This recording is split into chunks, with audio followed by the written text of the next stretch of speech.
All right, today we're going to dig into a company that's making a huge, and I mean huge, bet in one of the hottest markets on the planet. This is the story of the electric bike company. You know what I'm talking about, right? You've seen them. Zipping through bike lanes, cruising along the beach, maybe even replacing the family's second car. E-bikes aren't just a niche hobby anymore. They've gone completely mainstream. And this isn't just a gut feeling. It's a massive economic shift. I mean, look at this number. The U.S. e-bike market is projected to be worth over $7 billion by 2030. That's not just growth, that's an absolute explosion. But you know what happens when a market blows up like this, right? It attracts a ton of competition. So in a field this crowded, how does any single company manage to stand out?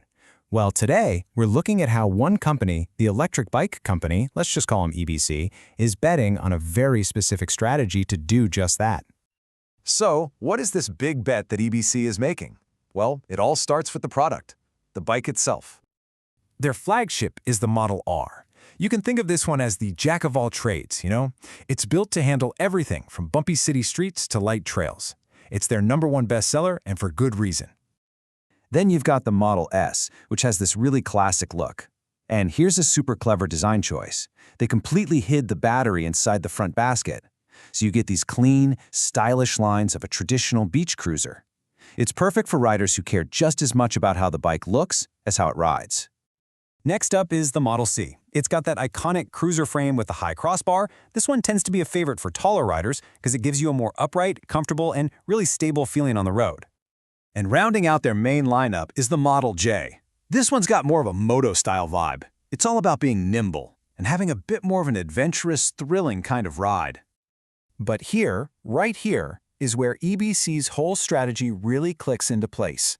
It's not just about picking a model, it's about making it yours.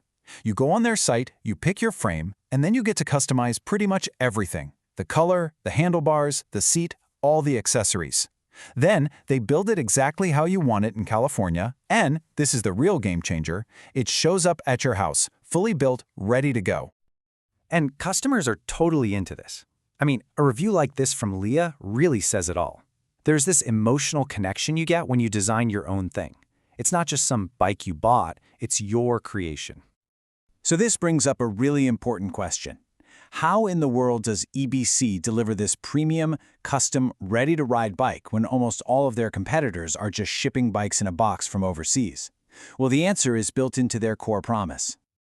Okay, let's just lay it out. This is the big difference. Your typical e-bike shows up in a giant heavy box, and suddenly you're stuck with a bag of tools and an instruction manual that makes no sense. EBC's entire business model is designed to avoid that headache. By building everything in the US, they can keep a super close eye on quality control and deliver a perfect, finished bike. And that creates this powerful advantage that's really tough for the mass market importers to copy.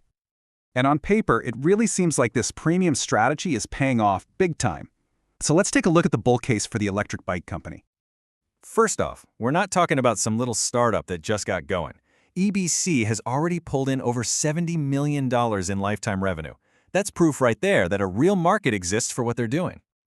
And the signs of a healthy business seem to be everywhere, right? They've got over 25,000 customers, and they're rocking a really strong 43% gross margin.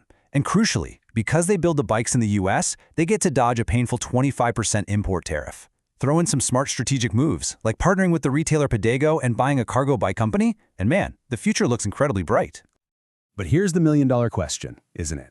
It's one thing to have a product that people absolutely love. It's a whole other thing to build a sustainable, profitable business around it. And this is where, when we dig into the actual financials, the picture starts to get, well, a lot more complicated. Let's get into the reality check. For starters, remember that whole booming market we talked about? Well, despite all that momentum in the industry, EBC's revenue actually went down by over 6% recently. In a growing market, seeing your sales shrink is a huge red flag. And that drop in revenue? Well, it flows right down to the bottom line. The company isn't profitable. In fact, it lost nearly $2 million in 2024. But this is where the financial picture gets genuinely scary. The company is burning through about 50 grand a month with only about $112,000 of cash in the bank. I mean, you can do the math. That is an incredibly short runway. Add to that over $9 million in short-term debt and fierce competition from giants like Rad Power and the super popular budget-friendly Electric, and you're staring down some serious, serious headwinds. So this is where we end up, at a crossroads. On one hand, you have a beloved product and a really strong brand, but on the other, you've got some very, very tough financial realities. And it all comes down to this one fundamental question at the heart of the electric bike company. Is their whole made in the USA, deeply custom approach a truly sustainable advantage that can someday make them profitable? Or is it actually a costly liability that's bleeding them dry in a market where price is king? That right there is the ultimate test for their perfect ride.